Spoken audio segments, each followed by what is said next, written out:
Welcome everybody to 52 Living Ideas. Tonight we'll be continuing our journey through the art of war, and we're currently at chapter 11, verse 5. So we'll be starting there. We're going to be trying to get through this chapter 11 this evening, so we'll try and keep comments brief, and then if we have time afterwards, we can come back to anything that resonated with anybody. We'll have one reading, and then we'll go through Jason's translation, and then we'll open it up for comments from there. So with that, James, would you mind going ahead and reading number 5? Not at all, Joseph. Okay. Thank you. Thank you.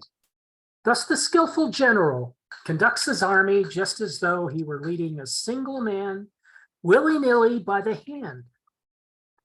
It is the business of a general to be quiet and thus ensure secrecy, upright and just, and thus maintain order. He must be able to mystify his officers and men by false reports and appearances, and thus keep them in total ignorance. By altering his arrangements and changing his plans, he keeps the enemy without definite knowledge. By shifting his camp and taking circuitous routes, he prevents the enemy from anticipating his purposes.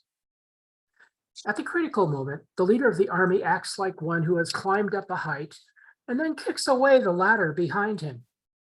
He carries his men deep into hostile territory before he shows his hand. He burns his boats and breaks his cooking pots. Like a shepherd driving a flock of sheep, he drives his men this way and that, and nothing knows whither he is going.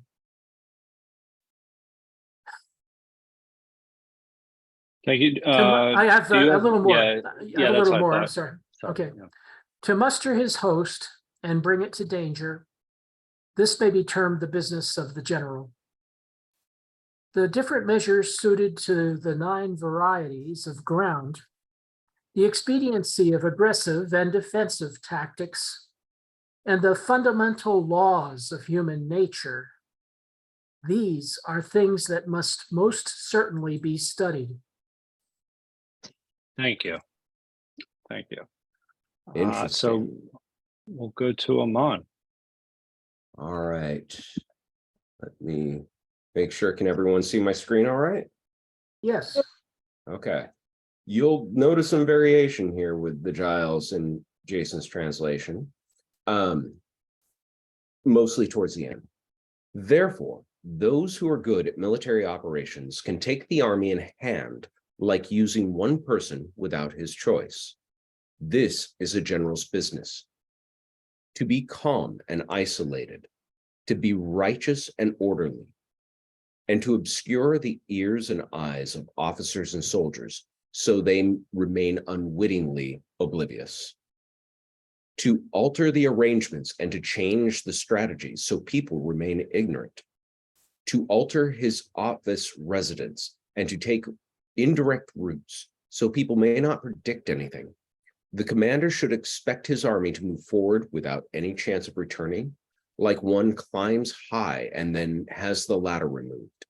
The commander who takes his army deep into the land of a foreign warlord should make his army act like a launched crossbow bolt, or like they have sunk the boats and broken the cooking pots, burning bridges behind them. He drives his army like a shepherd drives a flock. He drives them to go here and there. They don't know where to go. Mustering 3 armies of many people and leading them into a dangerous place is the business of a general. The adaptations of 9 grounds, the strength of bending, defense, and stretching, offense, and the logic of human psychology are the subjects that must be examined. I was struck most distinctly by the choice of Giles to use these 2 words, wrenching, as the fundamental laws of humanity, I think he said. This ren we've encountered many times. It's a term for man or men, but xing is a term that Jason translates as the human psychology. And the word itself can mean passion or feeling or emotion. And so to me, that was a very interesting choice on Giles' part, because the very title of the Sun Tzu being fa, that last word we've talked about long and hard as being the root for what was deemed legalism. So it can be translated as law. It's glaringly omitted in this last line. Nowhere does it actually say the word fa anywhere along here. And so I'm curious as to Giles' translation choices. Jason and I had an interesting time working on this one because so much is a little difficult to get both the meaning across and to stay as true as you can to the original Chinese. But I think he did a real great job, and I appreciate that he retained some of my suggestions. Thank you, Aman. And could you post the link in the chat just so everybody has it to the translation? I'm not, does he want to share the one that we're editing, or did he have another PDF version that he was sharing? Oh, I believe he has been sharing a PDF version. Right. But yeah, so, all right, that's no problem. We can just put it back on the screen if anybody has any questions. Absolutely. So from there, we'll go ahead and start with James. Yeah, I was just going to respond to your points about Giles. Where he says psychology, laws of psychology, Giles says the fundamental laws of human nature. So human nature is a little bit like psychology. I don't know if human nature is a definite mistranslation. I just think it was an interesting choice given how much emphasis is on that word law. But yeah, I see where you're seeing the parallel. And what was the other one that you noticed? That was probably the most primary. I also found it interesting. He omits the expression crossbow bolt, which is actually very clearly in the Chinese. What crossbow? Crossbow bolt. Yeah. Oh, okay. So he left it out. Okay, thank you. Are you finished with your comments, James? That's all. I just wanted Okay. to clarify the Giles bringing up of the substitution of human nature for psychology. Yeah. Yeah, that was an interesting choice. And I find it this is actually more about psychology than anything else. John, you're next. Hello, everyone. Yeah, look, that just picking up on Eamon said there, in the Ralph Sawyer translation, it talks about the 9 transformations of terrain, the advantages deriving from contraction and expansion, the patterns of human emotions must be investigated. So that was what you were saying, Eamon, about emotions. So that's picked up in another translation. And this whole stanza that was just read, I think, is really interesting because it links very, very much to other parts of the book. In this translation, it talks about not releasing the crossbow, but it says the general advances with them deep into the territory of the feudal lords and then releases the trigger. And in previous chapter, there was a talk of power being like constraint and release of the crossbow. So I guess they're coming back to that concept that your preparation constitutes the constraint of the crossbow, and then your momentum constitutes the release at the point of action. The other thing I thought was interesting was when it talked about at the start there in this it talks about thus one who excels at employing the army leads them by the hand as if they're only one man, so they cannot avoid it. Where I noted that other translation, the Giles one, seemed to indicate where they don't have autonomy to make a choice. So this is going to that idea of again earlier in this translation it talked about power being like water running down a hill. in that it flows with the force of gravity. It's not force, but rather it has a natural momentum to it. So I think that's a distinction. It's not a removal of control or autonomy from the people who are following, but rather the setting up of preparations in such a way that they feel a sense of momentum irrespective of their thoughts. More like a Taoist perspective, in the sense that it's just going and happening, and they're in a state of flow. Yes. What John So- just said, can I just throw one thing in? That Please, really quick. yeah, just that the misinformation aspect of the general's job here in letting out false thing and leading people around. I think that it's even saying more than letting it flow like water. It's like constantly keeping the directedness, even through misinformation in your own ranks, guiding the entire process intentionally, which it speaks further against autonomy, even further. Right, Can I just- so go ahead, respond, and then we'll go to Quan. Just quickly, on that passage in this translate, talks about stupefying the eyes and the ears of the officers and troops. And earlier in the text, it talked about being able to bring the troops together by unifying the banners or the icons they see and the things that they hear.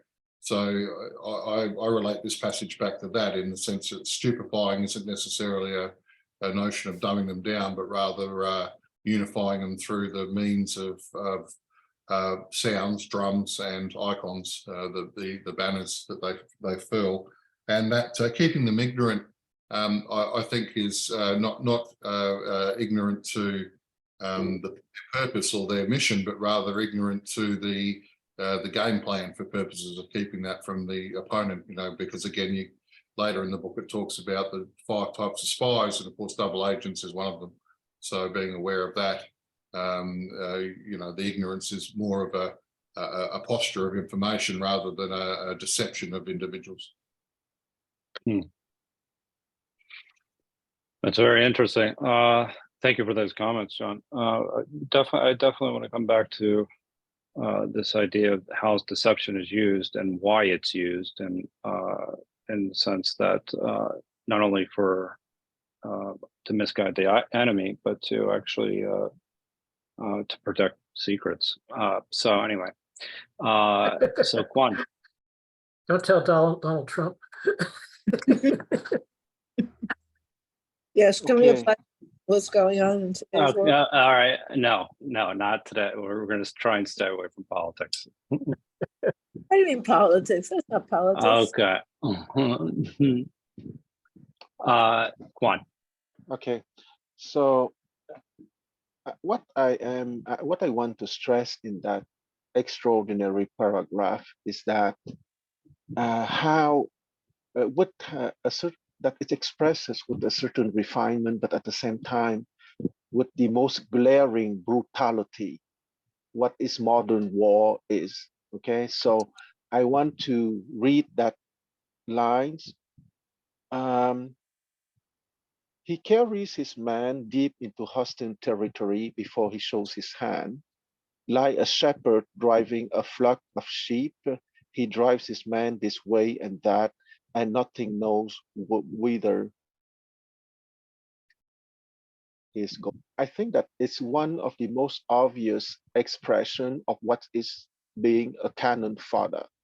Because once again, I always insist on the transition from the aristocratic world of the Zhou royal house to the non-aristocratic world. Because in the aristocratic world, the young nobleman would go willingly into war because it's an occasion for them to reach to glory or to achieve glory. So there is no need for secrecy or to bring them like a shepherd, a flock of sheep. But here we feel that we are moving into another world, that war is becoming industrial, if I may use the word industrial. And those people, after all, are cannon fodder that are manipulated into hostile land or into dangerous situations unwittingly. So And of course, Ren Xin is, I would translate it, human nature is perfect, but it can also be translated that human mind, and it has been explained in the 5 minutes ago by many. It means psychology, or how to know the human mind in order to manipulate it. And let's not forget, and I remind again that Sun Tzu was born in 544 BCE, and he disappeared from history in 495 BCE. We don't know if he died in 495 BCE, but after 495 BCE, we have no news from him, so to speak. And from that moment of his book, the Sun Tzu Ping Fa, I want to mention three battles. 636 BCE, the Battle of Chen Pu, led by Duke Wen of Jing. And it was a kind of industrial battle too, even if it was more than a century before Sun Tzu.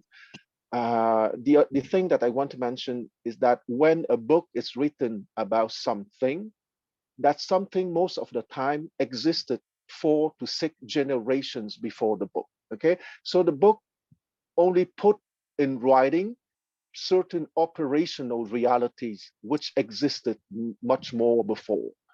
And between that battle of Chen Pu and the battle led by King Zhuang of Chu in 597 BCE, which is the Battle of Bi, also a industrial battle, and to the battle, the famous Battle of Boju, Boju, led by Sun Tzu himself in 506 BCE against the kingdom of Chu, against one of the offspring of King Zhuang of Chu precisely, but 3 generations later.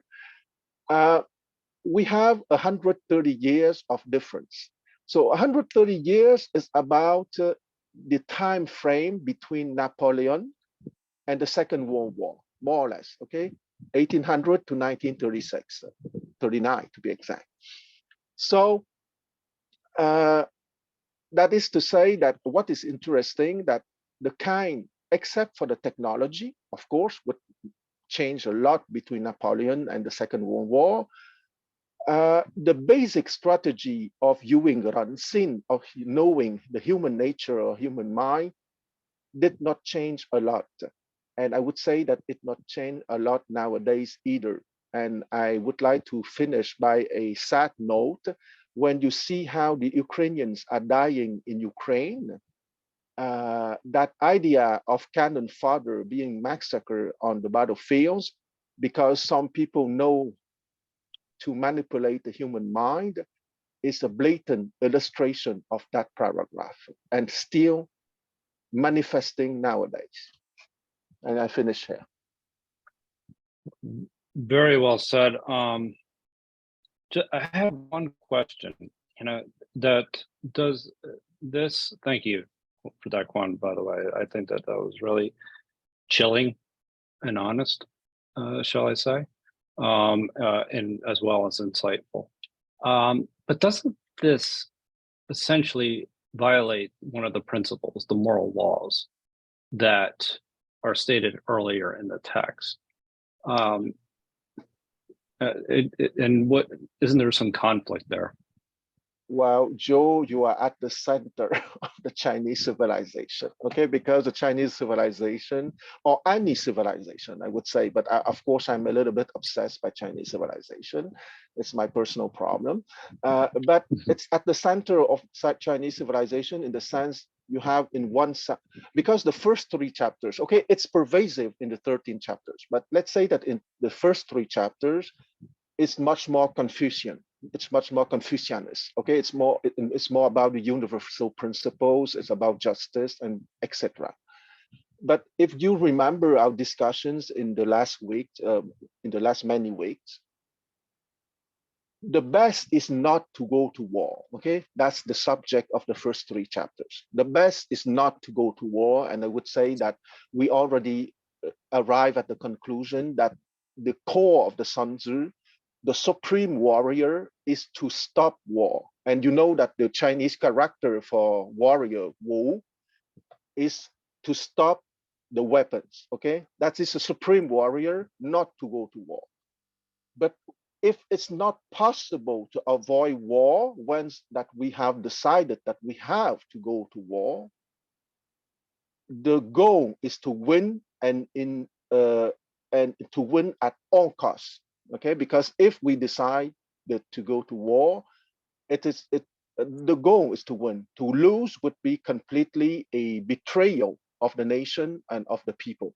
So a lot of energy has to be put into the goal not to go to war, of course. But if we cannot imagine a bright way, a brilliant way, a human way to avoid that, and we have to go to war, well, I suppose that it's a moment that we have to be humane and to be just toward our nations and our people precisely, is to be as ruthless as possible to the enemies in order to get a victory.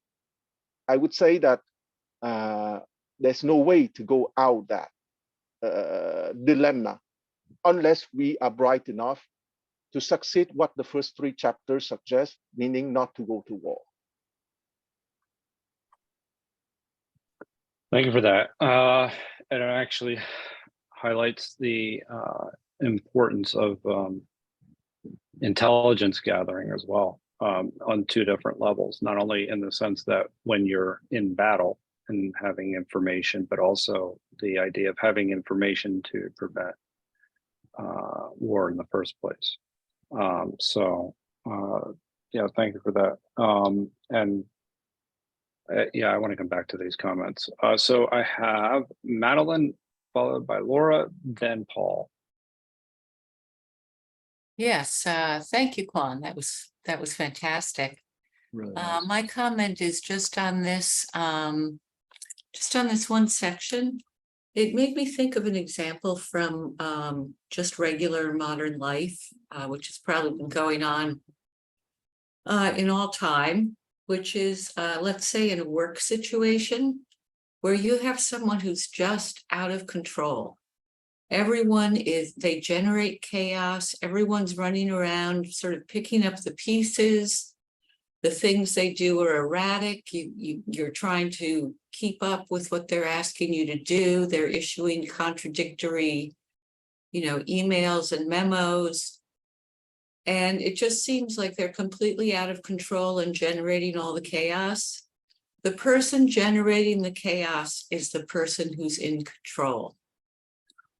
And when I finally got my head around that, it cleared up a lot of things in life. I mean, not just sort of my own little life, but I look at, the political landscape, I look at other things, and I can see that the person who seems the most out of control and is generating all the chaos, they're the one who's in control. Even though they may not even feel like it themselves, they're the one who's in control. Unless you stop engaging, unless you stop picking up the pieces. Oh, wow. That's another theme that actually we can come back to, is that there's this, I don't know, a spontaneous order to it. Is it one way of saying it? But it's being driven by one individual. But anyway, next up we have Laura, followed by Paul. Yeah, one thing earlier, I remember reading that the general liked to remain sort of not stoic, but he never wanted to give anything away to his troops, any sense of fear. He didn't want anything, he didn't want them to think that maybe he wasn't quite sure that they were taking the right approach and so forth. So I sort of felt that was somewhat contradictory to some of the things that were just said about the role of the general, in being so aggressive with his soldiers. Not to say that he couldn't be both, but he seemed sort of a kinder general in some ways, of not wanting to, he wanted to set his troops out there in the best possible way with the most energy and the most belief that they could win. And that was his way.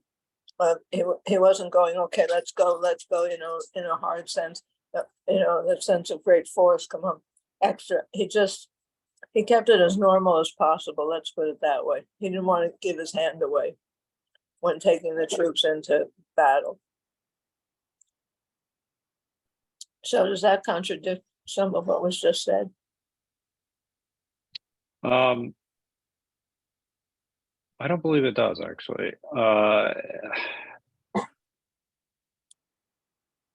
Can I, I'll comment real Yeah, briefly. I would like to hear what other people have to say. Yeah, I just wanted to- I need to think about it, but Yeah, if you don't Okay. mind, I just wanted to say that, in answer to the question, I think that there's high points and low points in the text, emotional high points and emotional low points.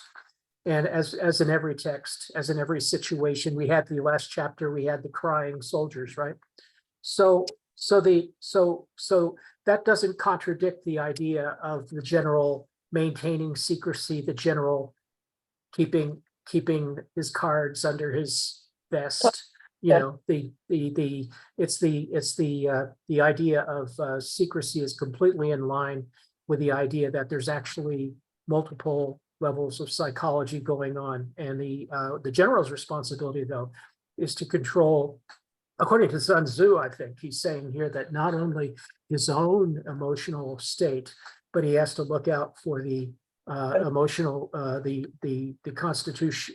He has to try to manipulate the enemies. He's talked about that, manipulating the enemy's outlook, and also manipulating the outlook of his officers and men. Mhm. does that satisfy your question? Laura? Yeah, I just want to make sure. So next we'll go to Paul and Mark. Yeah, I'll be brief because I know Aman is worried about getting through all this. But to your point, Joe, about whether we're contradicting an earlier principle, I think there's a subtext, especially to what Kwan was saying, which I loved. But the subtext is there's work that the prince or the people above the general needed to do to put this general programming into the population about the cause. And that has to be there to get the devotion that the general needs to do that. And once that devotion is there with that blindness, the example might be the Japanese emperor in World War II. Like on Iwo Jima, you're supposed to kill 10 Americans and then die. You don't have a choice, and you have that blind, that's your plan, or the kamikaze. But if you have that blind devotion, then you accept completely that you might be part of a fate. Your troop might be sent to a hill to die, but it's not the real general's place. It's his job to deploy you where you will, but it needs this context of, and then there's no principle violated because the soldiers are bought in. They're like, I'll do whatever is needed to win this, and I can't know everything or that will impede our chances. So those are my thoughts. No, I mean that's actually interesting. And then there's the idea of like why you're doing it in the first place. What's at stake? It's not only this just your honor, but it's the actual material things that actually, the idea of going to war even earlier in the text talks about the costs, the economic costs, like almost a guns or butter kind of scenario that you're choosing between your rice fields and your ability to produce food and all these other things in order to go to war. So when the idea of losing in that particular, in that context, you almost have nothing to lose at a certain point or nothing to go back to because, that if you're going to be conquered. So in that particular instance, I can see why individuals would be behind the cause, and willing to die for it in that particular, especially if it were going to be conquered by someone that they feel would be, basically almost a tyrant per se. So Mark. Laura, if you want to go first, go ahead. Just one thing. He talks about how the terrain is so important, and he needs to know about the terrain. So that means that some scout has to go out and check out the terrain and get back to him in order to make a play. Now, I don't know how long all that takes in the scope of things, you know, do they have all that time, all the time, every time? You know, what happens if that one guy who goes out doesn't make it back? You know, what do they do in these cases? Or do they That'll send, actually be addressed when we get to chapter 13 to some Oh, degree. I'll be ready for that then. And now I'll shut up. Yeah, ahead. I was gonna comment on, then correct me if I'm wrong, there was a part of the passage where he's saying that the general has to keep the information to himself and not disperse it, not share it. That was very common, you know, and I don't know Chinese history, but I know European history, military history to a certain extent. That was very common up to the imperial German military in World War I. That and that's why you had those colorful uniforms, so they could tell which side it was which. They weren't, you know, and and when the Greeks invented the phalanx, you still had phalanxes through the US Civil War, because it was an easy way for the commanders to control the troops. And that's one reason why the US Civil War was so deadly, is because the rifle technology became cheap. And it existed for 200 years beforehand, but all of a sudden it got cheap, and you could manufacture en masse those kind of rifles, and they were deadly, much more accurate. And so, and the generals didn't adapt, or it took them a long time to adapt. And now the NATO standard is what the Imperial German Army was in World War I, of allowing sub-officers and even warrant officers to know at least their section of the plan, so that when the officers get killed, if they get killed, well, they can take over. So you always want a little bit depth of people who know what's going on, because if the only people who know what the plan is die, well, then the soldiers aren't going to do anything.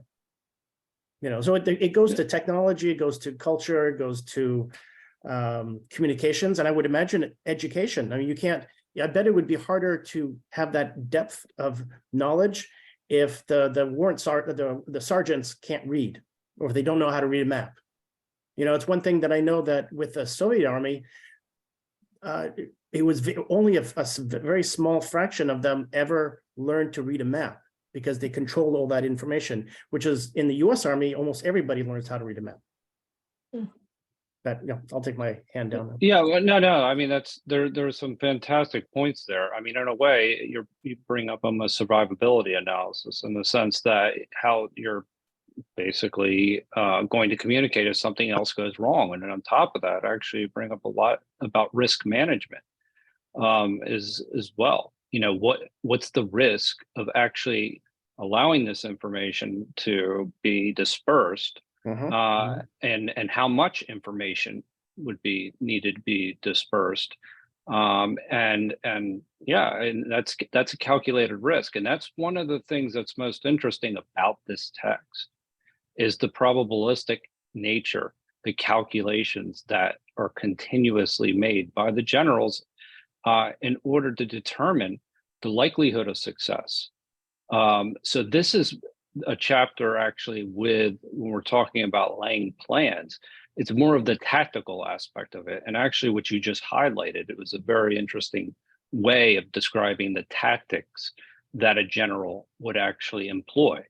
And so this is, in many ways, I found this up, you know, going through this text the way we have, to kind of see how almost just calculated and analytical Sun Tzu was, and it's pretty remarkable for that period of time. So I think that's you know, those are fantastic points. And I had a question, if you don't mind. Please do. Maybe Amon, is that, I don't know how to pronounce your first name. Yeah, that's correct. I'm wondering, when I think of this book, I think of The Prince, and Machiavelli's reason for writing that was a cover letter for a job, basically.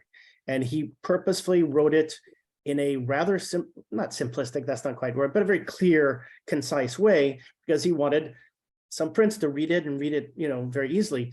Is there some of that behind Sun Tzu as well?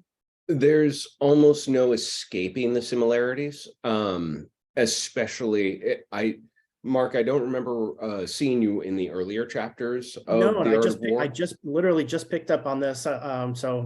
So that actually makes perfect sense, because if you step in probably from a few chapters back, but definitely from this point forward, those parallels are going to be stark in terms of how uncompromising and unabashed the text is about the best ways of going about achieving something. And in some ways, Sun Tzu's being thought as a resume, yes, it really was, but it's not the only reason it was given the honorific Tzu, which you've heard Lao Tzu, you've heard Kung Fu Tzu.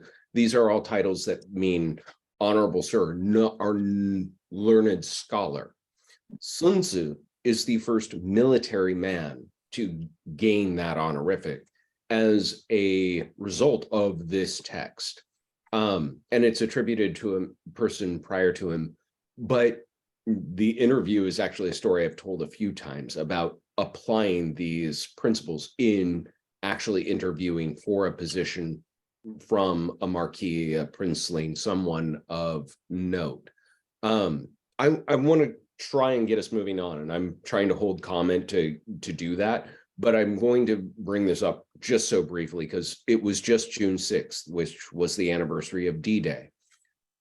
Anyone who knows their military history knows D-Day was a bloody battle to take the beaches of Normandy on the Western Front in that battle of World War II.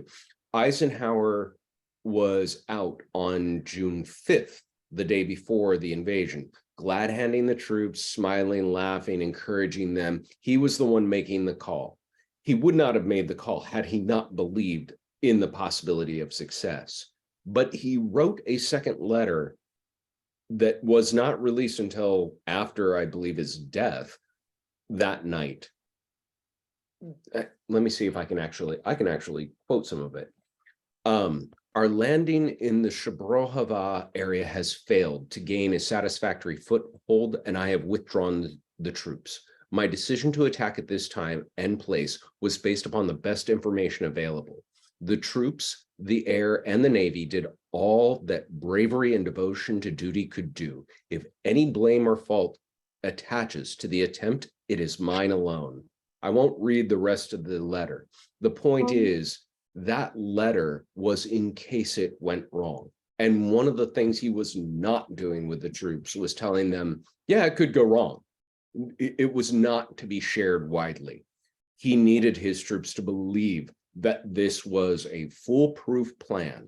And that really is the essence of the general's dilemma, the paradox of being in that position of operating with your best information, trying to be as genuine to your soldiers as possible, and still withholding from them what might be valuable information, i.e., this could all go belly up and we may lose this war. We look back at history and often think of a certain degree of inevitability of outcomes, but there was absolute uncertainty at the storming of the beach of Normandy. And as there was in the American Revolutionary War, the Civil War, any of these outcomes were not preordained. They weren't known at the time. And making those very tough and very ruthless decisions about what is best to share, what is best to keep to yourself, who do you share it with, those responsibilities fall upon the head of that military.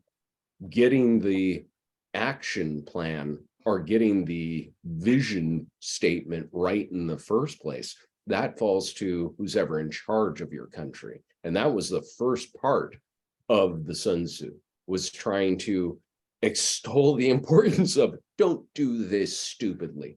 Don't do this capriciously. Don't do this because you've got a grudge. Don't do it because it sounded like a good idea at the time. Human sacrifice sounded like a good idea at the time. It wasn't, and it's not. And this is that on a mass scale. And so if you're going to do it, only do it under the direst of circumstances that will actually profit your people, your nation, your country. Yeah, I want to try and get us moving on if we can. to Yeah, 11:06. definitely. I mean, very well said. And I think that was, and I appreciate your share. I mean, I do. And because there are things with this particular passage that I do want to come back to, the idea of patterns and emotions being involved in that. That to me is one of the most interesting parts of this passage overall.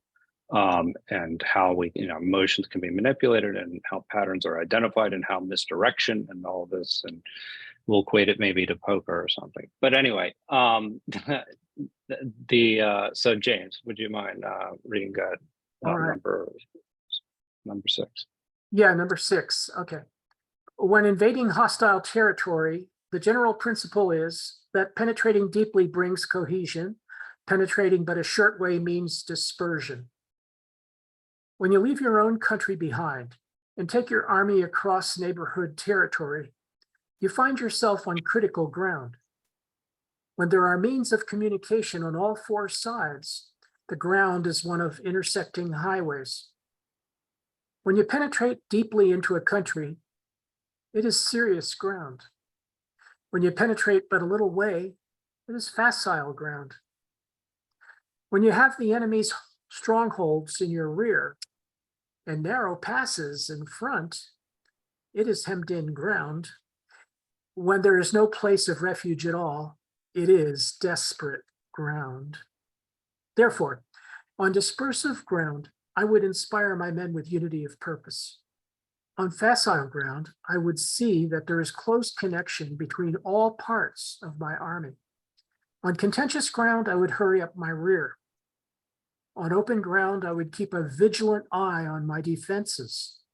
On ground of intersecting highways, I would consolidate my alliances. On serious ground, I would try to ensure a continuous stream of supplies. On difficult ground, I would keep pushing along the road. Thank you, James. Yeah, that was pushing on along the road, sorry. Okay. Thank you. Aman. Oh, no, wait, when there's 2 more. Yeah, there's I'm a little sorry. more. On Yeah, hemmed on- I'm looking at that. Yeah. Go Okay, ahead. I'm awfully sorry. On hemmed in ground, I would block any way of retreat. On desperate ground, I would proclaim to my soldiers the hopelessness of saving their lives. For it is the soldier's disposition to offer an obstinate resistance when surrounded, to fight hard when he cannot help himself, and to obey promptly when he has fallen into danger. There you go. So I had a Thank lot you. of colors on my no, quite marking no problem. colors, and I got confused. Yeah. No problem at all. No problem at all. Thank you for reading. So next, Aman. And there, can everyone see my screen all right? Okay. 11:6. In general, the Tao of being an intruder, uninvited visitor, is to concentrate one's forces when entering deeply, or to disperse one's forces when entering shallowly. When leaving our country behind and taking our army across neighboring countries to fight, we are in cutoff ground. When reaching the spot connecting all directions, we are in intersecting ground. When entering deeply, we are in heavy ground. When entering shallowly, we are in light ground. When the strongholds are on our back and narrow passages in front, we are in encircled ground. When we have no other place to go, we are in dead ground. Therefore, in dispersive ground, our wills should be one. In light ground, our troops should be well connected. In striving ground, our rear army should hurry up. In trafficked ground, we should defend prudently. In intersecting ground, we should solidify our allies. In heavy ground, we should secure the lines of supplies. In difficult ground, we should advance through the passages. In encircled ground, we should block the entrance. In dead ground, we should reveal our determination to die, not live. Regarding warfare, the soldiers resist when they are summoned, fight when they have no choice, and follow the leader when they are pressed. I was attempting to draw out the parallels of ground categories. I don't think the categories, although this reads as a jargon list of categories, and if A, then B, if A, then B, if C, then D, if E, and so on. I don't think there's as much to be gained from that in sort of a current read of this as there is to understanding the principle behind it. There are types of grounds that have certain advantages and certain disadvantages, and there are proper strategies for taking advantage of each of those types of grounds or situations, you could say.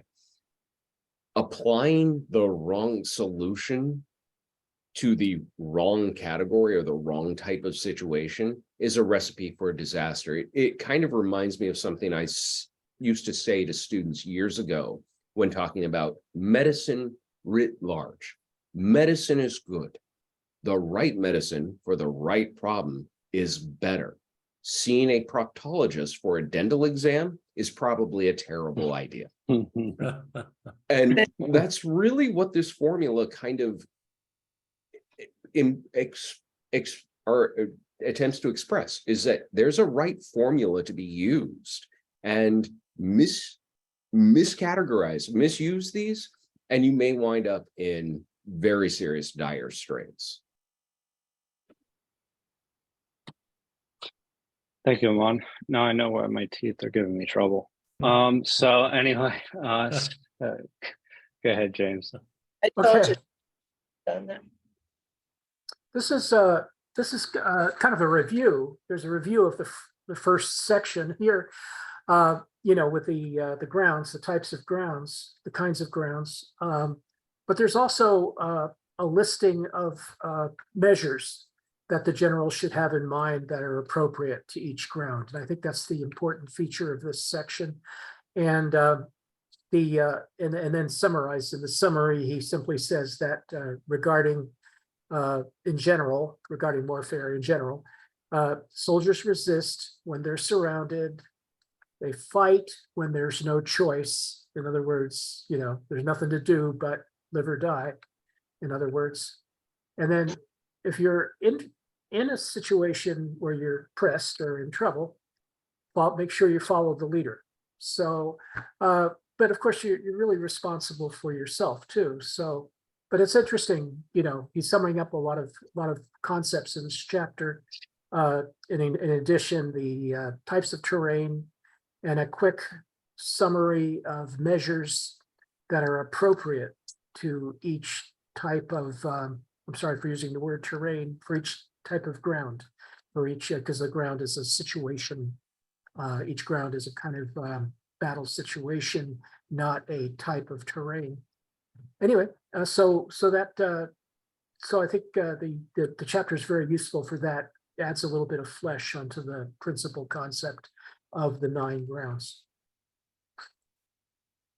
That's a great analysis, and I appreciate that very much, making the distinction between the actual physical ground and the situational part about it. And then obviously that I thought the key was as well that essentially when soldiers are put in a position that they're, have to live or die, that they'll continue to fight.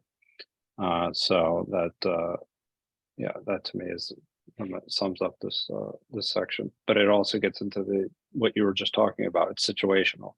That occurs. It's not the actual physical terrain per se. So thank you for that, Quan. Yes, and this paragraph, I would say that is a development of the one just before, because if I read the last sentence, to fight hard when the soldier cannot help himself and to obey promptly when the soldier has fallen into danger. I would say that once again, I would like to keep on my brutal analysis like for the former paragraph.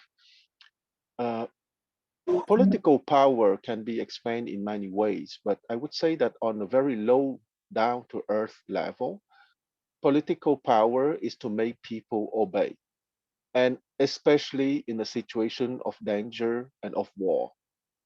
And once again, I want to come back to that dialectics between the epistemological growth as proposed by the Rujia or by Confucianism, and which is always the foundation of the Chinese civilization.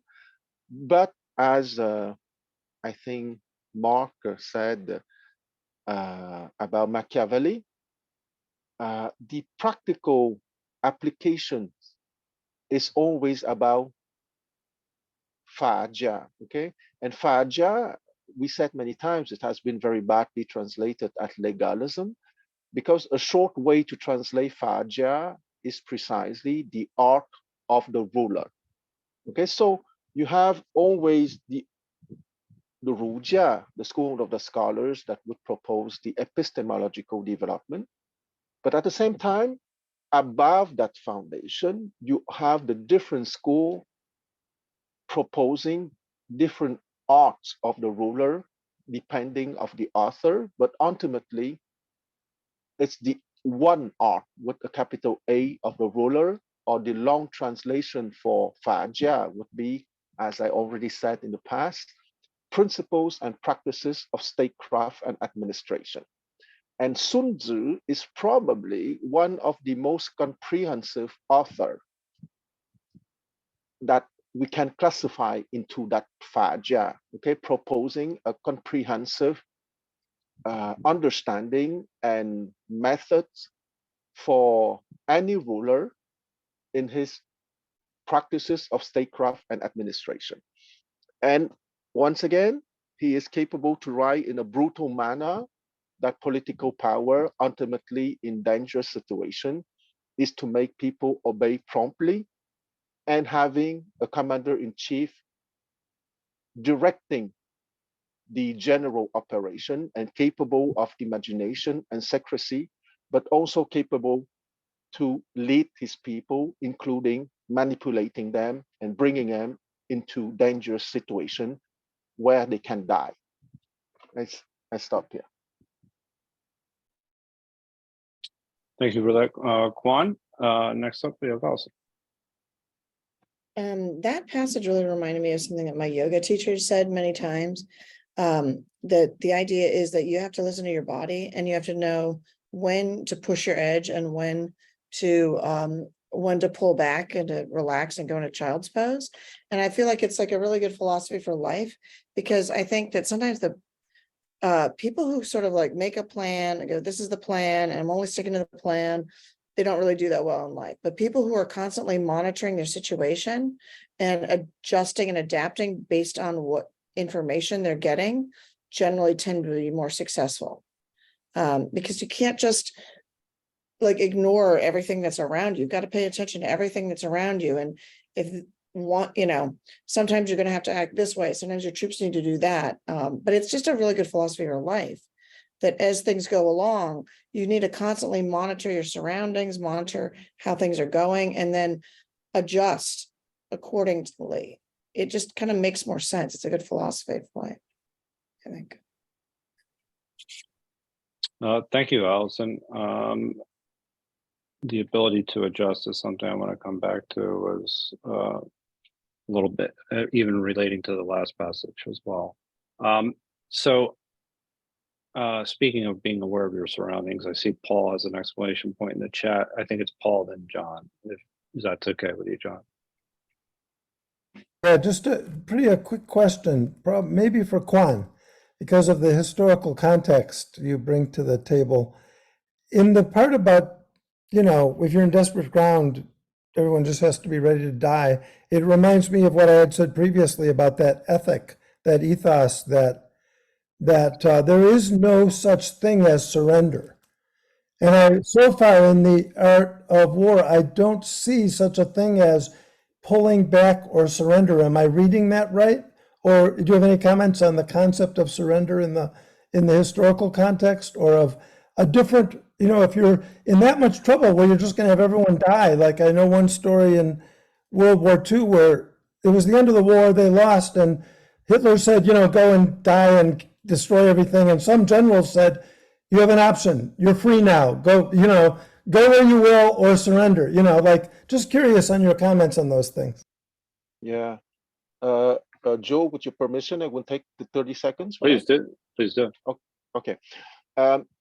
I would say that once again, I think there are many possible answers, but the answer that comes spontaneously to my mind is the historical and psychological evolution of Chinese society between 1000 BCE and 220 BCE. Okay, let's say during that almost millennium. Okay, we start from an aristocratic society where we have noblemen eager to go to war because they want to achieve glory, and with time you have principalities in competition, because your question is it possible to retreat, to surrender, and to have a kind of diplomatic arrangement? Okay, it was more possible between first between 1046 BCE and 770 BCE. There was a kingdom called the Zhou Kingdom, and the Zhou King was ruling, and most of the time the people were living in a peaceful kingdom. But after 770 BCE, they lost their power and their authority, except for the control domain. And at the beginning, it was still okay to have a conversation between gentlemen and to end a battle with some compromission and negotiations. Okay, around the time of Sun Tzu, you have the beginning of the theory of creation of empire. Okay, because in 770 BCE, the Chinese people still believe in the Zhou dynasty, that maybe they would come back to their heyday. But around 500 BCE, meaning 270 years after the fall of their kingly powers, the Chinese people were certain now that we have to go to another dynasty. And from then on, the feudal lords, in their mind, because here we come back to the first 3 chapters of the Sun Tzu. Okay, those 3 first chapters of epistemological growth is the legacy of the higher philosophy from the Zhou dynasty. But at the same time, from chapter 7 to chapter 13, which is more the operational aspect, but still infused with philosophy, it's the idea that we have to be ruthless, because those principalities have to be reunited to a kingdom. But the solution that would be achieved in 221 BCE is not a kingdom, but it's the first Chinese empire. So, and I would say that once again, it's always my answer. Okay, the epistemological growth, which is the legacy of the Zhou dynasty and transmitted by the Rujia, that the Westerner call Confucianism, is the invitation to higher behavior and to higher ethics. Okay, but that ground is always superseded in lower reality by principles and practices of statecraft and administration, by down-to-earth realities that the Chinese call fajia, very badly translated as legalism, that I suggest to use instead the art of the ruler. And it goes to my favorite concept that I know that I bother you guys from time to time, which is universal history. Okay, because universal history for me is the evolution of mankind to a higher mode of living. Okay, but we have to wait for everyone to reach to that higher epistemological development or growth, which in the Chinese civilization is the educational program for that is Confucianism. But do we have to wait 500 years, 1,000 years, 20,000 years? I don't know. But meanwhile, before we achieve as mankind to that level of epistemological development that would be that would touch, let's say, at least 50% of mankind, we have to resort to the principles and practices of statecraft and administration, or the art of the ruler, to get things done. Okay, and China nowadays is still a state ruled by a foundation of Confucianism, but with a framework of legalism, or of the art of the ruler. I would say in the West it's the same. What are the words? Thank you. Thank you. Okay, we're going to move to John, and then we're going to move on. So we got to keep it going. Thank you, Quan. Yeah, just on these passages, I think these 9 formations of terrain are quite fascinating, because in fact, as others were saying, it describes the various patterns of engagement. But when I tried to connect all these things together to other parts of the book, it became somewhat apparent to me that in fact, these 9 patterns of terrain talk about different contexts of engagement. And what I mean by that is, and the translations don't assist on my translation, because in selecting, I used all the translations obviously, but the one that I seem to be drawn to more often than not was Ralph Sawyer's. And that last sentence, in terms of the 9 conditions talked about on fatal terrain, I showed them that we will not live. I think others have called it dead terrain, or there was another term as well. Desperate. Desperate, thank you. The way I discern this when I connected up other aspects in the text was, in fact, of these 9 terrains, there's only one terrain where you're actually fighting. And that is the what's called fatal terrain, which is perhaps why I prefer that reference as opposed to dead or desperate, because in the other terrains, they're more about manoeuvring, or avoiding situations where you can be maneuvered by your opponent. It's not actually the engagement. So the reference in this area is, in fact, there's only one of these 9 in my mind that actually is the point of engagement, the actual battle between opponents. The other terrains are positional. And so if I liken that, and in fact, it's counterintuitive, because when you read the translations, if you read it as dead or desperate, it sounds like that's the worst terrain. That's the terrain you don't want to be in, when in fact, that's the 3rd best terrain to be in, not the worst. Of the 9, it's the 3rd best. You might recall in earlier sessions, I mentioned that open terrain, or focal terrain, as it's referred to in my text, was the best, because that's where your opponent isn't. And contentious terrain is the next best, because that's where you both have an advantage. Fatal terrain is where you end up fighting. And so if I liken that to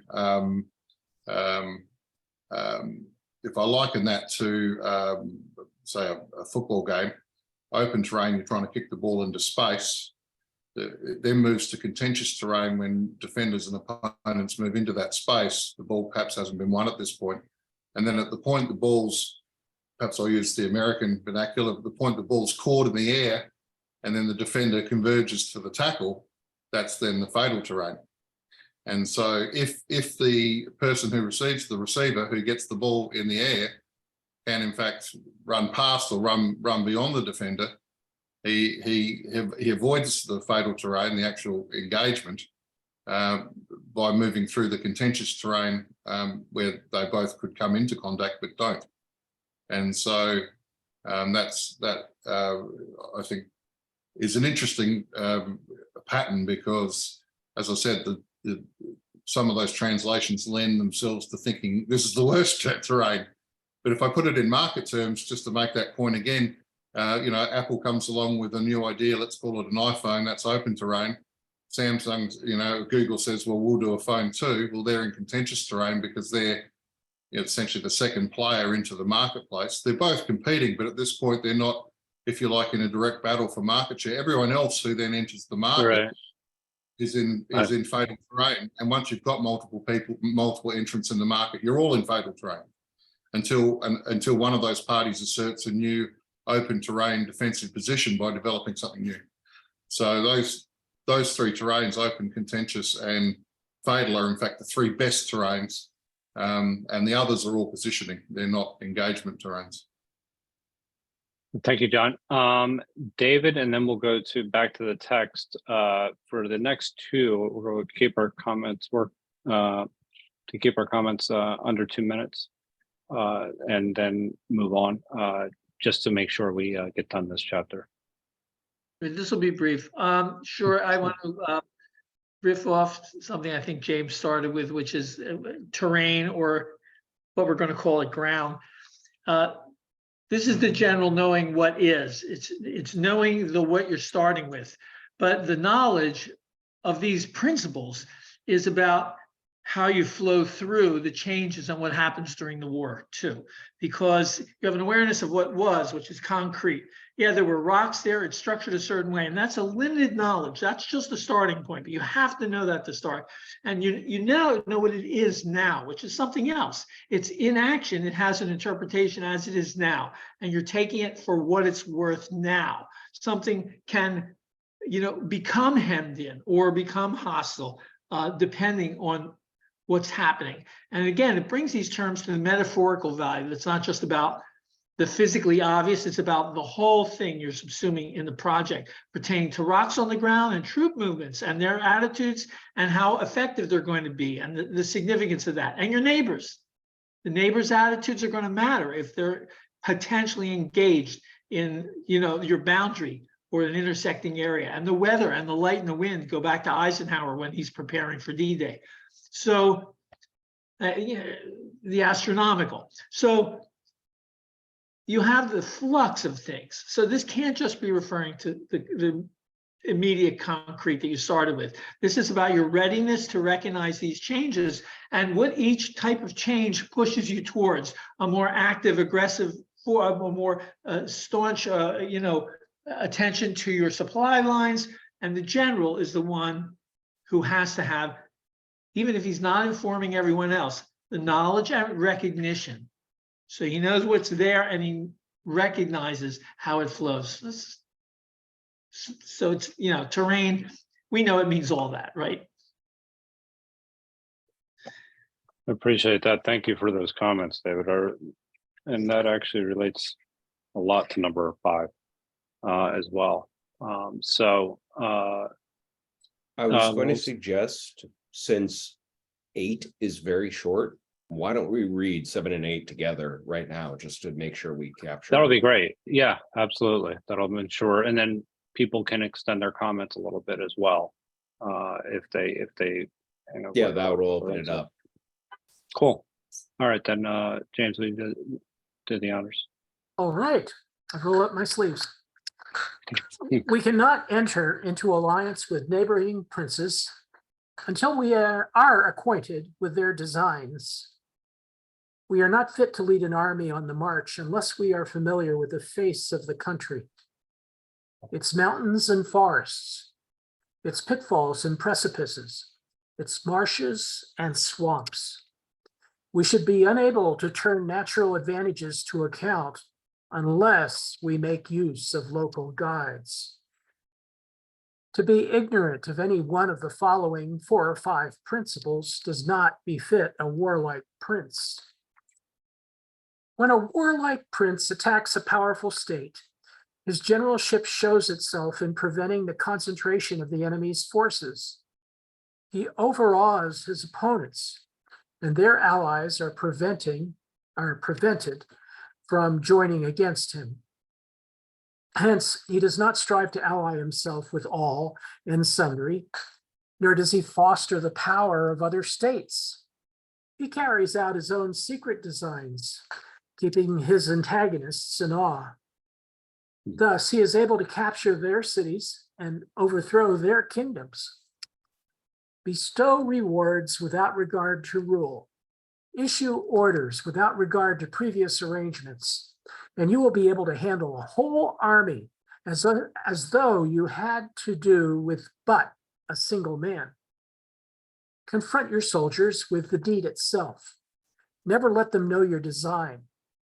When the outlook is bright, bring it before their eyes, and tell them nothing when the situation is gloomy. Place your army in deadly peril, and it will survive. Plunge it into desperate straits, and it will come off in safety. For it is precisely when a force has fallen into harm's way that it is capable of striking a blow for victory. Success in warfare is gained by carefully accommodating ourselves to the enemy's purpose. By persistently hanging on the enemy's flank, we shall succeed in the long run in killing the commander-in-chief. This is called ability to accomplish a thing by sheer cunning. On the day, this is section next, 8. On the day you are to take up your command, block the frontier passes, destroy the official tallies, and stop the passage of all emissaries. Be stern in the council chamber so that you may control the situation. If your enemy leaves the door open, you must rush in. Forestall your opponent by seizing what he holds dear, and subtly contrive to time his arrival on the ground. Walk in the path defined by rule, and accommodate yourself to the enemy until you can fight a decisive battle. At first, then, exhibit the coyness of a maiden until the enemy gives you an opening. Afterwards, emulate the rapidity of a running hare, and it will be too late for the enemy to oppose you. Thank you. Thank you for that, James. Very well done. Very well All right. written. Much appreciated. Very excellent creative translation. You know. And pretty good. I have to admit, Giles is pretty good. Okay, 11:7. Same as before. Second verse, same as the first. Thus, we do not form alliances with feudal lords unless we know their intentions. We cannot send our armies unless we know the configurations of mountains, forests, precipice, barriers, swamps, and lakes. We cannot have the advantageous location unless we employ local guides. Hold that thought. That's my editorial. If you ignore any one of these 4 or 5 principles, your army cannot be hegemonic. When a hegemonic army attacks a large state, the state cannot assemble its people to resist. When it shows its power over the enemy, the allies of the enemy dare not to join. Thus, a hegemonic general needs not to strive to make alliances with anyone in the world, need not foster any regime in the world. He just needs to trust his own will and show his power over the enemy. He can seize their cities and overthrow their state. Give out rewards that are not in the law, issue rights that are not in the policy, and command all people in the 3 armies like commanding one person. Confront, interfere soldiers with duties without explaining. Confront, drive them with advantages without telling them the disadvantages. When they are thrown into a lost land, they will strive to survive. When they are plunged into a dead ground, they will fight to live. Only when all people have fallen into danger can they turn defeat into victory. Therefore, warfare is to deceptively accommodate the intentions of the enemy, to concentrate forces onto the enemy, and to kill their commanders thousands of miles away. This is called skillfully completing a task. Therefore, on the day of 11.8, therefore, on the day of declaring war, close the borders, invalidate all passports, and stop the passage of all emissaries.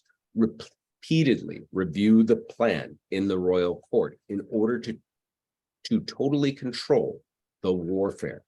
When the enemy leaves the door open, you must rush in immediately. Seize what they care first. Never match. That should be what they care for first. Never match what they expected. Follow your plan according to the enemy's situation in order to fight a decisive battle. Hence, at first, you are quiet as a virgin. Once the enemy has the door open, you move in like an escaped rabbit. Your enemy has no time to repel. This is quite the apotheosis or nadir of the story so far. Your goal is to be a hegemonic power, to be able to ruin your enemy without the need of your alliances, without worry that their alliances will start to rally to their side.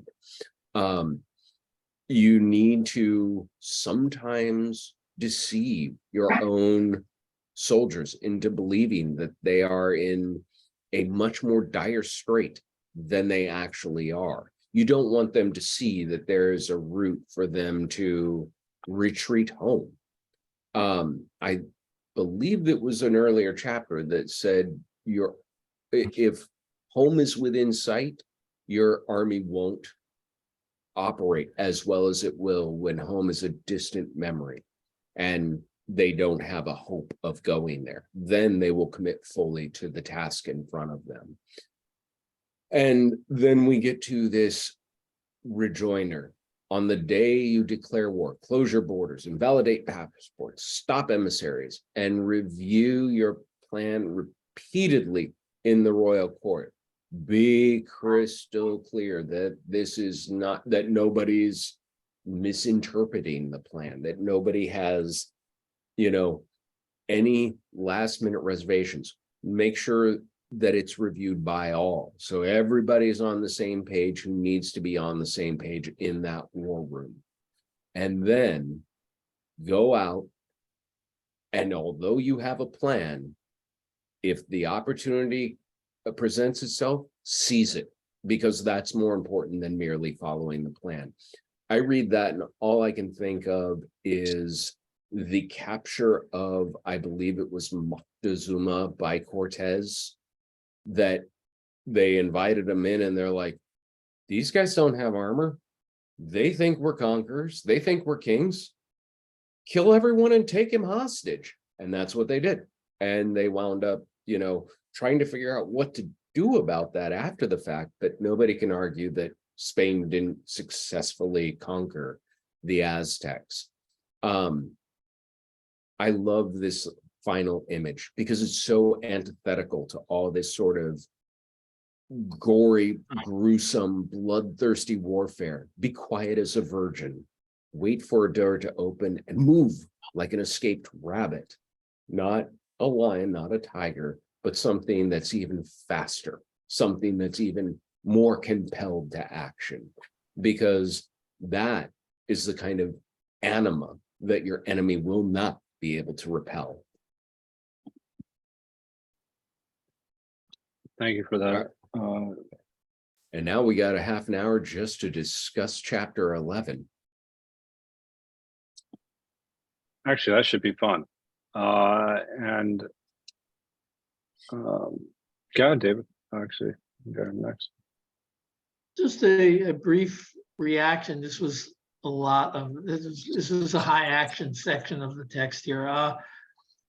The part on hegemony, or that was Aman commented on, the idea of being a single power. I think you've already formed your allegiances, your alliances with people you've understood. And this is sort of more the general's take than the politician's take, possibly, that we're talking about here, that anyone who's undecided, if they see you acting powerfully, is going to fall towards your side. Like maybe when the Ukraine war started, there was a lot of potential for Belarus to just jump in, anyone who could join in on Russia's side. But seeing the power of the response, I think, deterred people from forming alliances with Russia. So maybe there's some sense in terms of fighting the battle on the ground, not at the political level, which is already, I think that was an earlier section. He's suggesting that the powerful direction with these rules will make your already existent alliances and armies sufficiently strong to carry out what you need. So don't worry about further compromises in order to do a diplomacy once you're in the action. You sealed the borders. And I like it's an interesting analogy as well. You know, obviously, if it were if you and you know, gratefully, I'm thankful that it wasn't you know, taken over quickly. But if Ukraine had been, you wonder who would be Russia's alliance today. You know, probably some of the same groups, but you know, they at the same time, you know, you have to envision that they wouldn't necessarily be as seen as unfavorably as they currently are. Exactly. Yeah. Sorry to bring up the contemporary, but I just thought it, you know, it struck. I us think when- it's an appropriate example. I think in this particular instance as well. So John.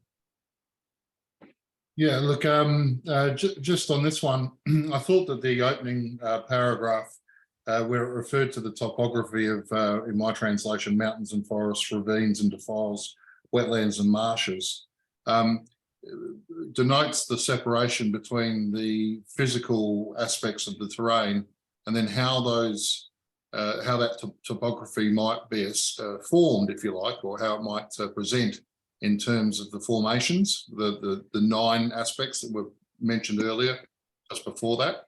So really separating the physicality of what you encounter, which is essentially rivers, wetlands, forests, and mountains, and of course our plains, open plains. And so taking those things and then saying, out of the arrangements of those things, will form the 9 configurations of terrain, 9 formations of terrain.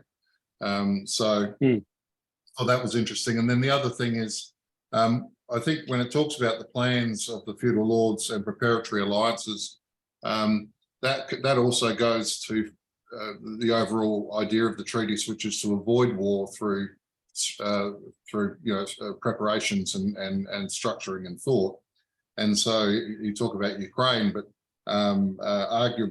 arguably when NATO expanded to include all those old Eastern Bloc countries, despite their undertakings to Gorbachev that they wouldn't, part of what they were doing was understanding the feudal lords, meaning that, you know, if you like, the people who influenced power in all of those Eastern Bloc countries, who wanted that umbrella of protection, knowing the history of Russia and of course the Soviet bloc that they lived under.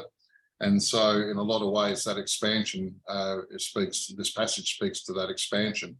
There's some argument about the morality of that expansion. Did the West bring on this conflict by virtue of not keeping to its original agreement with Gorbachev not to expand NATO?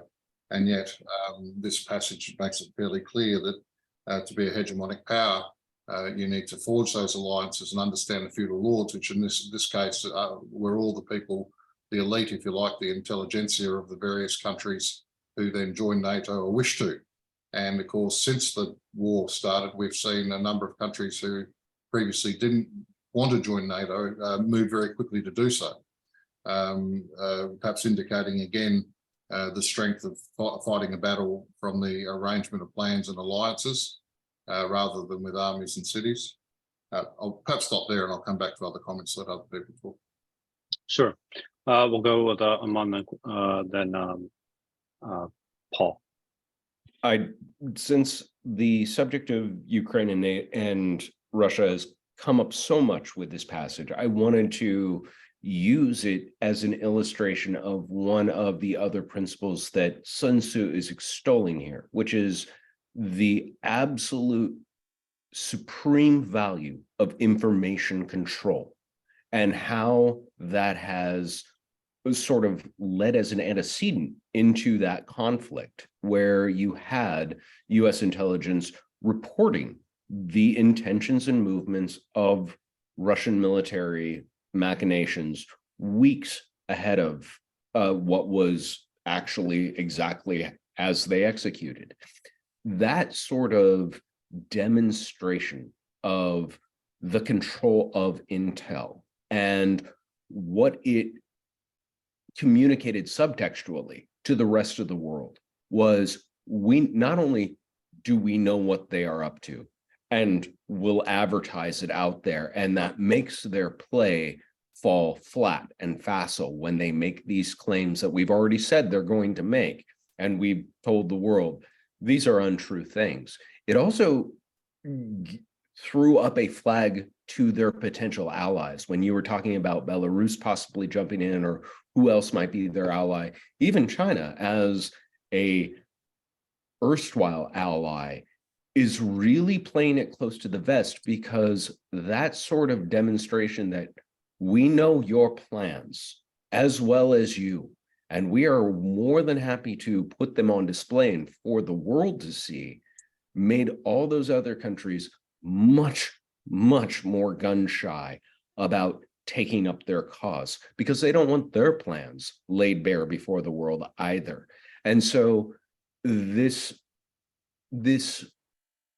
thesis that Sun Tzu has, your ability to gain control and use information is the most powerful weapon you have, and it can be used to prevent ever setting foot on a battlefield in the first place, was demonstrated in real time in that sort of example. And so I wanted to put that out there for everyone to chew on a little bit, because to me, it is the absolute exemplar of Sun Tzu's idea of information to stop war before it occurs, not between Ukraine and Russia, but between anyone else who might have jumped to Russia's aid and anyone else who might have been drawn in by an escalation that could have become World War III.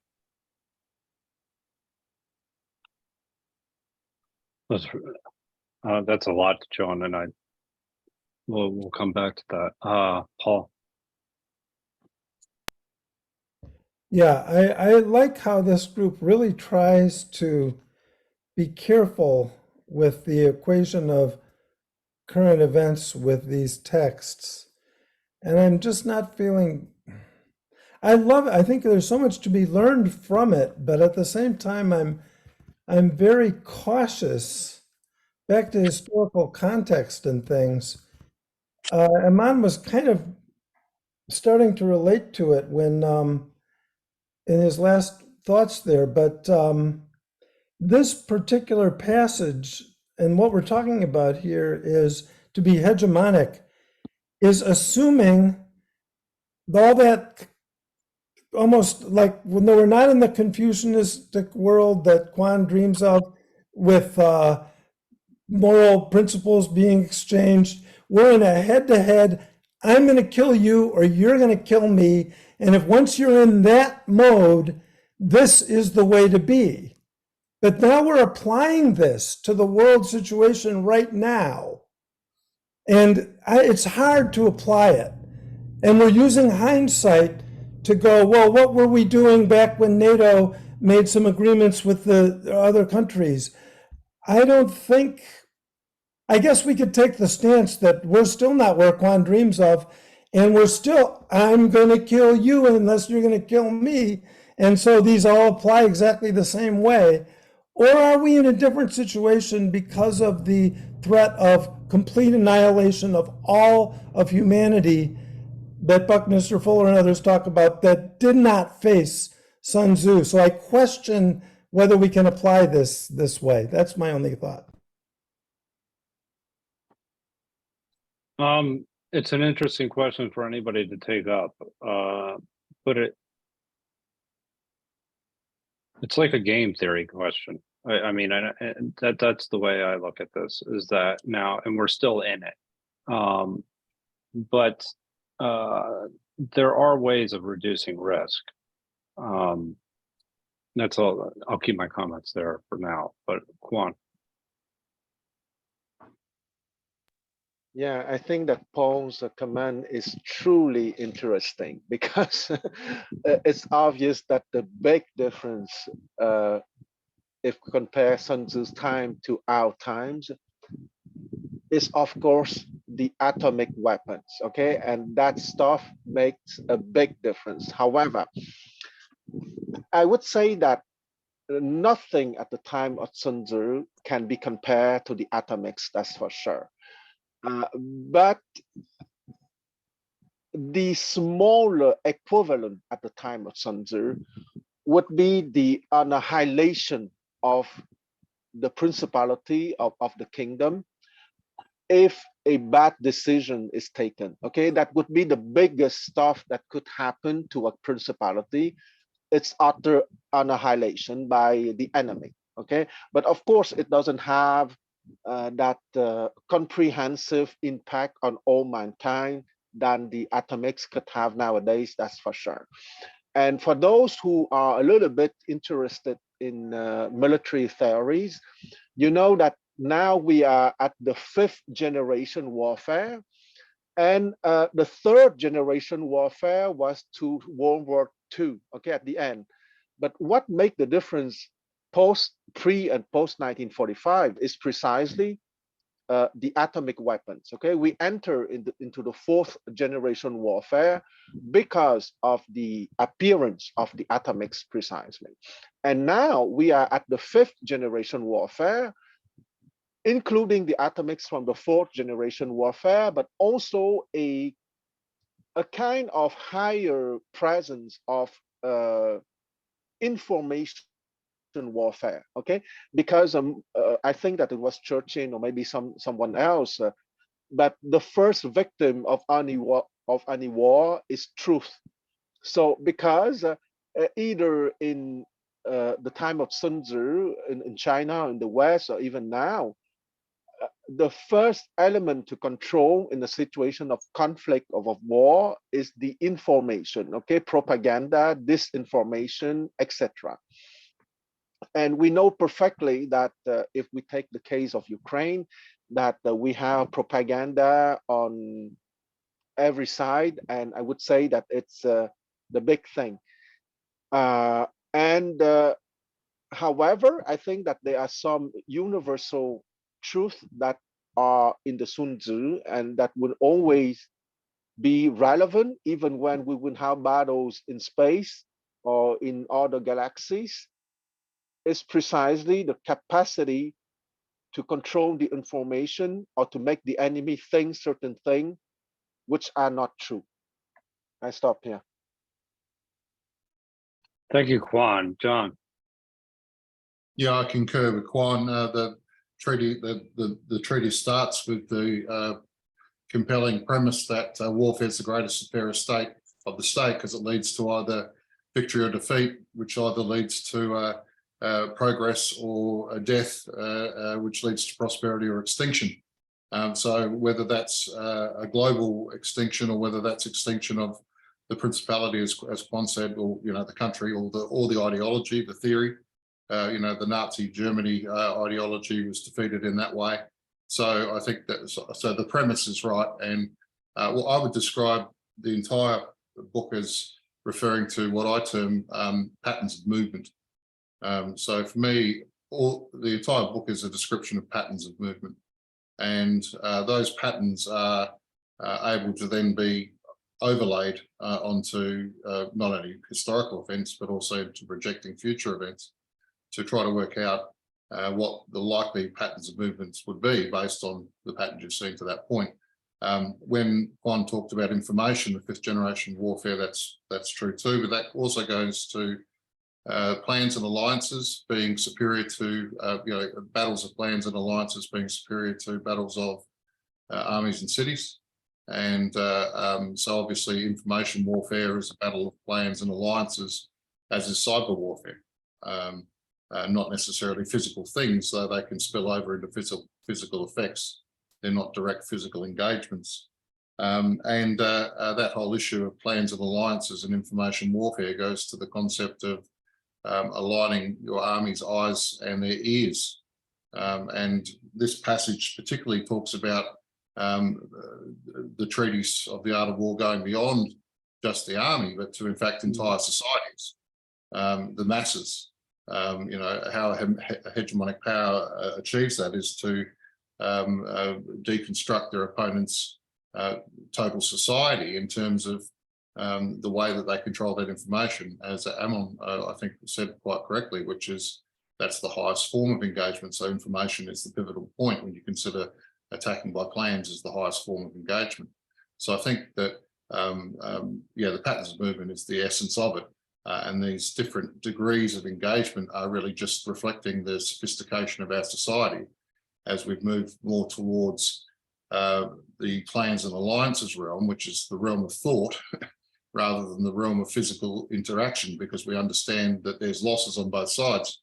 Because of course, as the book says, the problem with battles of armies and cities is you destroy the very treasure that you're seeking to take.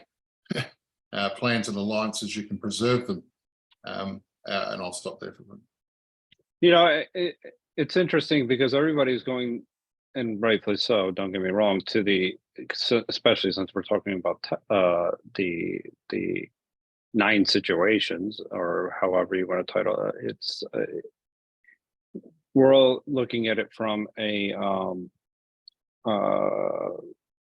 weapons standpoint, but there's also, this can be still applied, I think, in terms of maybe not when we're talking about specific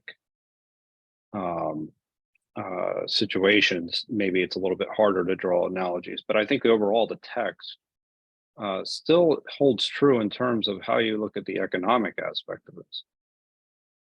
So I think that that's something else to think about, how warfare has evolved in modern day with international finance.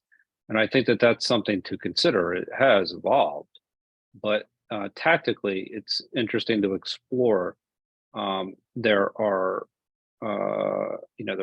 acts of aggression that may not be merely physical, and so they may be in sense to conquer a nation without necessarily putting any boots on the ground at all. And there are ways to do that. Madeline.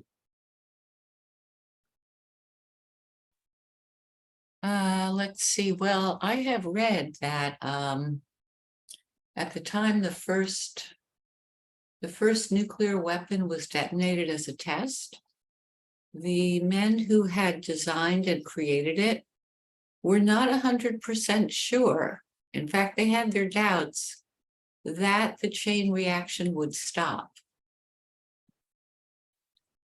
They thought it was a possibility that it would just keep going and going and going. And they set it off anyway. Our current project is we're creating black holes in our high-tech facilities. So there seems to be no limit to the madness. I liked the final image in this chapter of just going into the courtyard and running around, like flapping your hands helplessly like a shy virgin and being evasive like a rabbit. I did do a little bit of looking around about the rabbit mythology, but all I really saw was the moon rabbit. And I was wondering if there were any other cultural resonances for the rabbit. Amon or if you have an answer for that.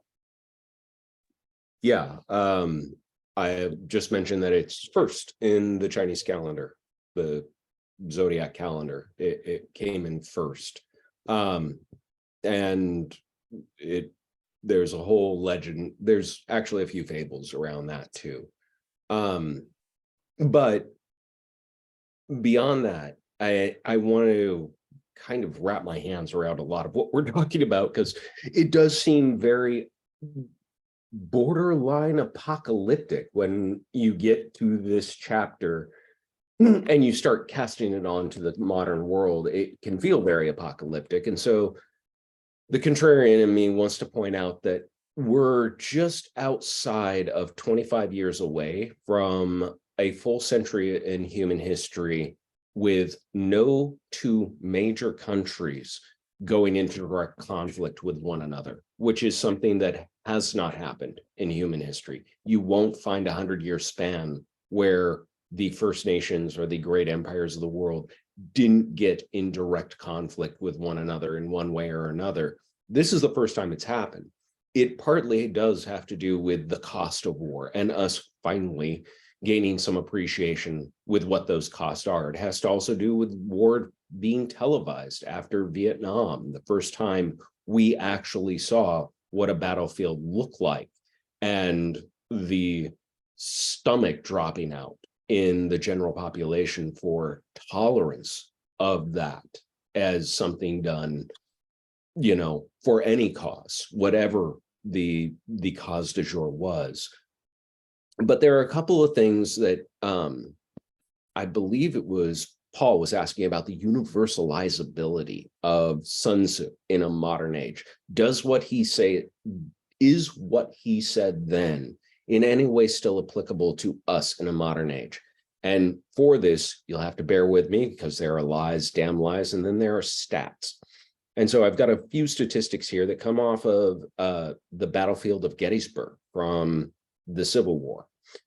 At that battlefield, 27,574 muskets were actually recovered off the battlefield. When they were examined by archaeologists looking at them, they found 90% of them already loaded. Out of that 90%, 12,000 were double loaded, translating that the person didn't fire, but then reloaded a musket anyway. 6,000 had that happen 3 times, triple loaded. And there was one musket they found with 23 loads jammed into it.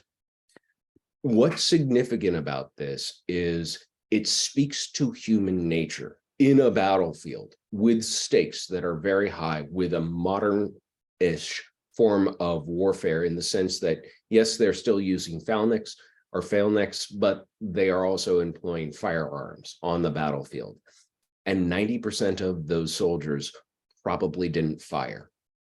That's been human nature, which means when Sun Tzu's talking about the manipulating troops into action, he's recognizing that it is human nature 90% of the time not to want to do this, not to want to engage, not to want to fight. Wait for the other guy to do it, because, you know, at best, maybe I can fire in the air, or I can just loose my arrow and it will go somewhere, or I'll slash wildly and look like I'm engaged. This is what human nature was at his time and was a couple thousand years later at the Battle of Gettysburg.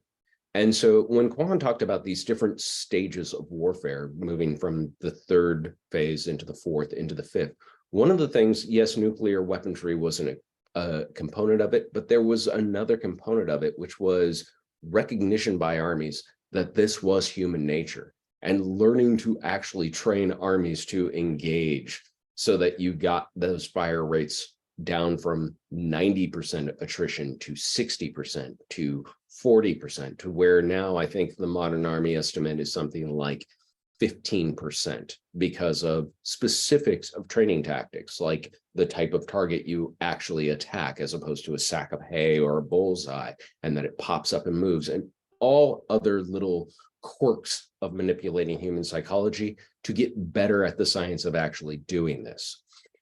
That is also an advent of modern warfare. A lot of what modernity has given us is a gruesomely more efficient machine for conducting this. And at the same time, the results of that post-World War I, post-Vietnam, post into the modern era, is that you have a lot less stomach for it by almost all of the population. And so it's part of why even a ground war in Europe is so anathema to most of Europe. The whole purpose of an EU, an economic exchange, was so these European powers never did this again. And so it's happening right on their fringe, on their doorstep. but it really strikes at the heart of what the whole enterprise of trying to avoid things like this was and is. And it actually, in some very terrible ways, has reinvigorated and recommitted a lot of these people to why this happened in the first place. Whether NATO violated the agreements with Gorbachev or not, suddenly everybody wants in, because suddenly everybody realizes, oh yeah, there was a real good reason for doing this at the end of World War II. So I do see some changes, but those fundamentals of human nature, they haven't changed a lot. We've learned to tweak them, but I think the wisdom of Sun Tzu still speaks to us into a modern age. I'm going to listen for 5 more minutes. I'm going to shut up and I will be running after that. But I appreciate everybody's time and I appreciate you being here. And I'm glad I'm back. Welcome back, and we're glad to have you. That was a lot to put on the table as well, and very much appreciate it, because I think that this is an interesting discussion to have. We talked about it here a couple different times. You know, this idea of, are these still, you know,